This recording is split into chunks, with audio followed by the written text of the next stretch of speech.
سلام، به کانال یوتیوب من خیلی خوش اومدین. اینجا قراره اسکچاپ و این اسکیپ رو راحت و بی دردسر یاد بگیریم.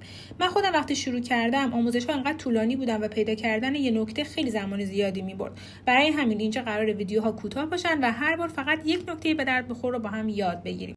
تو این ویدیو می‌خوایم یاد بگیریم پلاگین چیه، به چه دردمون می‌خوره و چطوری باید پلاگین‌های کاربردی رو به اسکچاپمون وارد کنیم.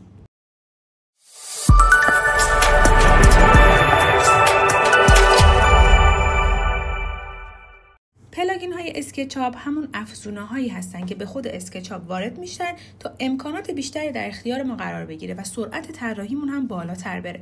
اینجوری بگم که پلاگین ها یه جورایی مثل ادویه برای غذا هستن. هرچی بیشتر بشناسی و درست استفاده کنی، مدل ها حرفه‌ای‌تر و سریع‌تر در میاد. اولین قدم برای شروع اینه که ما اصلا بریم پلاگین هامون رو دانلود بکنیم. حالا از سایت های مختلفی هست که میتونید دانلود کنید.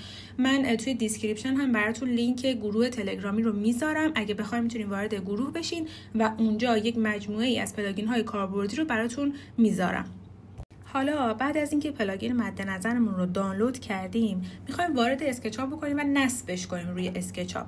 برای نصب وارد اسکچاپ میشیم، از قسمت اکستنشن منیجر رو میزنیم، یه صفحه کوچیکی برامون باز میشه. اینستال اکستنشن رو میزنیم، وارد فایلی میشیم که اون پلاگین رو اونجا دانلود کردیم. پلاگین مد نظرمون رو انتخاب میکنیم و بعد اوپن رو میزنیم. حالا پلاگینمون نصب شده، میخوایم فراخوانیش بکنیم، میخوایم وارد اسکچاپ بکنیمش.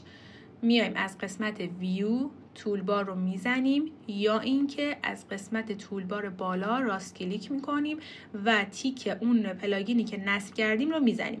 اونایی که کنارشون تیک خورده یعنی آیکونش اینجا هست، اگه تیکشو بردارم آیکونش هم حذف میشه.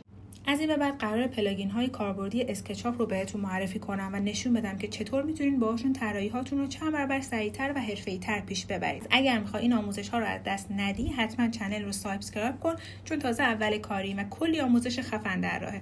اگر ویدیو رو دوست داشتی لایک کن و تو کامنت ها برام بنویس که دوست داری چه آموزش هایی رو ضبط کنم. ممنونم که تا اینجا همراه من بودی.